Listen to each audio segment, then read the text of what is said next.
The book of Genesis, chapter 24, verses 52 through 67. When Abraham's servant heard their answer, he bowed down to the ground and worshipped the Lord. Then he brought out silver and gold jewelry and clothing and presented them to Rebekah. He also gave expensive presents to her brother and mother. When they ate their meal, and the servant and the men with him stayed there overnight. But early the next morning, Abraham's servant said, "Send me back to my master." "But we want Rebekah to stay with us at least 10 days, her brother and mother said. "Then she can go."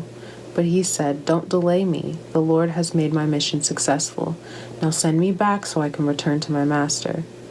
"Well," they said, "we'll call Rebekah and ask her what she thinks." So they called Rebekah. "Are you willing to go with this man?" they asked her. And she replied, "Yes, I will go." So they said goodbye to Rebekah and sent her away with Abraham's servant and his men. The woman who had been Rebekah's childhood nurse went along with her. They gave her this blessing as she parted. "Our sister, may you become the mother of many millions. May your descendants be strong and conquer the cities of their enemies." Then Rebekah and her servant girls mounted the camels and followed the man. So Abraham's servant took Rebekah and went on his way. Meanwhile, Isaac, whose home was in the Negev, had returned from Bir Lahai Roi. One evening, as he was walking and meditating in the fields, he looked up and saw the camels coming. When Rebekah looked up and saw Isaac, she quickly dismounted from her camel. "Who is that man walking through the fields to meet us?" she asked the servant, and he replied, "It is my master." So Rebekah covered her face with her veil.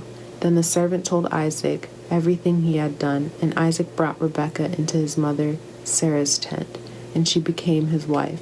He loved her deeply, and she was a special comfort to him after the death of his mother. The book of Genesis, chapter 25.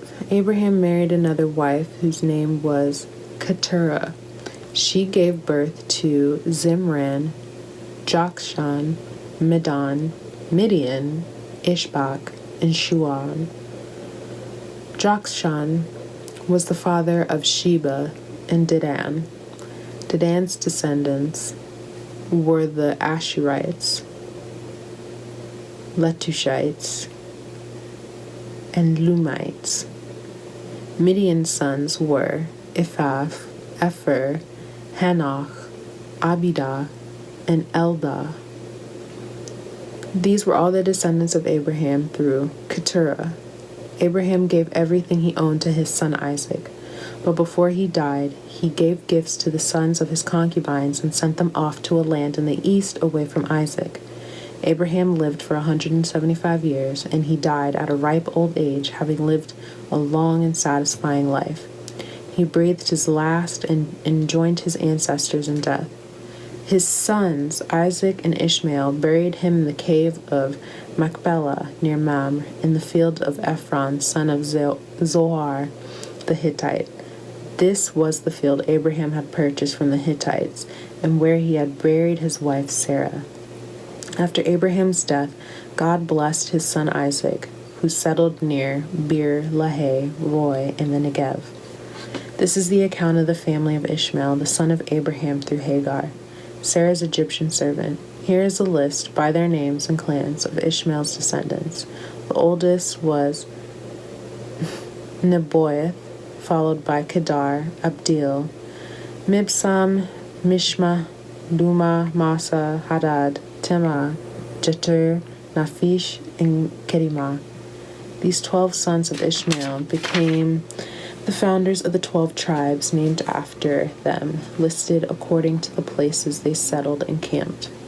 Ishmael lived for 137 years. Then he breathed his last and joined his ancestors in death. Ishmael's descendants occupied the region from Havilah to Shur, which is east of Egypt in the direction of Ashur. There they lived in open hostility toward all their relatives. This is the account of the family of Isaac, the son of Abraham. When Isaac was 40 years old, he married Rebekah, the daughter of Bethuel, the Aramean from Paddan Aram, and the sister of Laban, the Aramean. Isaac pleaded with the Lord on behalf of his wife because she was unable to have children. The Lord answered Isaac's prayer, and Rebekah became pregnant with twins. But the two children struggled with each other in her womb. So she went to ask the Lord about it. "Why is this happening to me?" she asked. And the Lord told her, "The sons in your womb will become two nations. From the very beginning, the two nations will be rivals. One nation will be stronger than the other, and your older son will serve your younger son."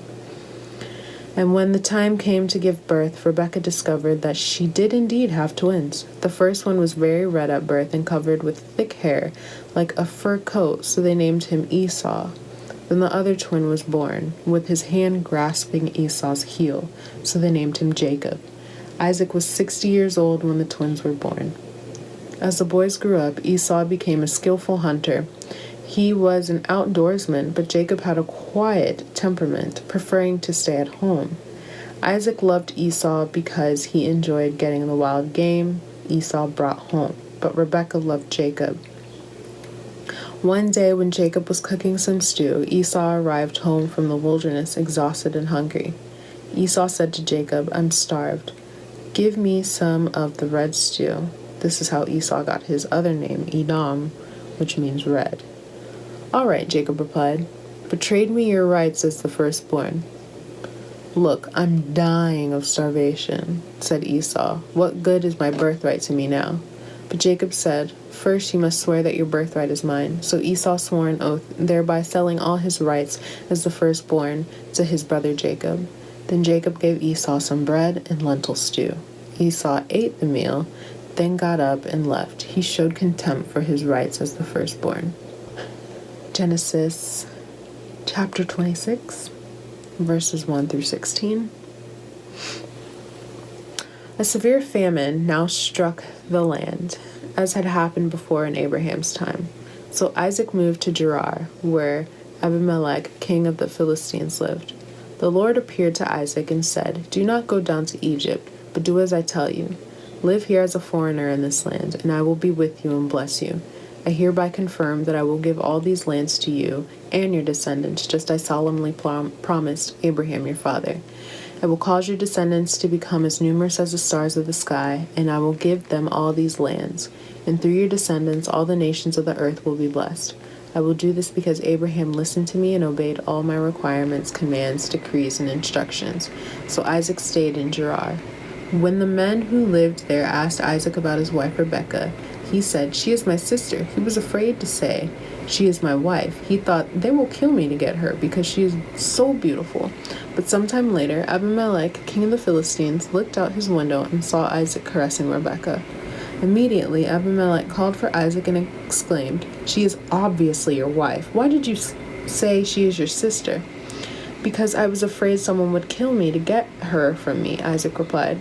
"How could you do this to us?" Abimelech exclaimed. "One of my people might easily have taken your wife and slept with her, and you would have made us guilty of great sin." Then Abimelech issued a public proclamation, "Anyone who touches this man or his wife will be put to death." When Isaac planted his crops that year, he harvested 100 times more grain than he planted, for the Lord blessed him.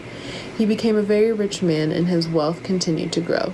He acquired so many flocks of sheep and goats, herds of cattle, and servants that the Philistines became jealous of him. So the Philistines filled up all of Isaac's wells with dirt. These were the wells that had been dug by the servants of his father, Abraham. Finally, Abimelech ordered Isaac to leave the country. "Go somewhere else," he said, "for you have become too powerful for us." The book of Matthew, chapter 8, picking up at verses 18, finishing off at 34. When Jesus saw the crowd around him, he instructed his disciples to cross to the other side of the lake. Then one of the teachers of religious law said to him, "Teacher, I will follow you wherever you go." But Jesus replied, "Foxes have dens to live in, and birds have nests, but the Son of Man has no place to lay his head." Another of his disciples said, "Lord, first let me return home and bury my father." But Jesus told him, "Follow me now. Let the spiritually dead bury their own dead." Then Jesus got into the boat and started across the lake with his disciples. Suddenly a fierce storm struck the lake, with waves breaking into the boat. But Jesus was sleeping. The disciples went and woke him up, shouting, "Lord, save us! We're going to drown!" Jesus responded, "Why are you afraid? You have so little faith." Then he got up and rebuked the wind and waves, and suddenly there was a great calm. The disciples were amazed. "Who is this man?" they asked. "Even the winds and waves obey him." Then Jesus arrived on the other side of the lake, in the region of the Gadarenes. 2 men who were possessed by demons met him. They lived in the cemetery and were so violent that no one could go through that area. They began screaming at him, "Why are you interfering with us, Son of God? Have you come here to torture us before God's appointed time?" There happened to be a large herd of pigs feeding in the distance. So the demons begged, "If you cast us out, send us into the herd of pigs." "All right, go," Jesus commanded them. So the demons came out of the men and entered the pigs. And the whole herd plunged down the steep hillside into the lake and drowned in the water. The herdsmen fled to the nearby town, telling everyone what happened to the demon-possessed man. Then the entire town came out to meet Jesus, but they begged him to go away and leave them alone. Book of Psalms, chapter 10, verses 1 through 15. O Lord, why do you stand so far away? Why do you hide when I am in trouble? The wicked arrogantly shut down the poor. Let them be caught in the evil they plan for others, for they brag about their evil desires, they praise the greedy, and curse the Lord. The wicked are too proud to seek God. They seem to think that God is dead, yet they succeed in everything they do. They do not see your punishment awaiting them. They sneer at all their enemies. They think nothing bad will ever happen to us. We will be free from trouble forever. Their mouths are full of cursing, lies, and threats. Trouble and evil are on the tips of their tongues. They lurk in ambush in the villages, waiting to murder innocent people. They are always searching for helpless victims. Like lions crouched in hiding, they wait to pounce on the helpless. Like hunters, they capture the helpless and drag them away in tents. Their helpless victims are crushed. They fall beneath the strength of the wicked. The wicked think, God isn't watching us. He has closed his eyes and won't even see what we do. Arise, O Lord. Punish the wicked, O God. Do not ignore the helpless. Why do the wicked get away with despising God? They think God will never call us to account. But you see the trouble and grief they cause. You take note of it and punish them. The helpless put their trust in you. You defend the orphans. Break the arms of these wicked, evil people. Go after them until the last one is destroyed. Book of Proverbs, chapter 3, verses 7 through 8. Don't be impressed with your own wisdom. Instead, fear the Lord and turn away from evil. Then you will have healing for your body and strength for your bones.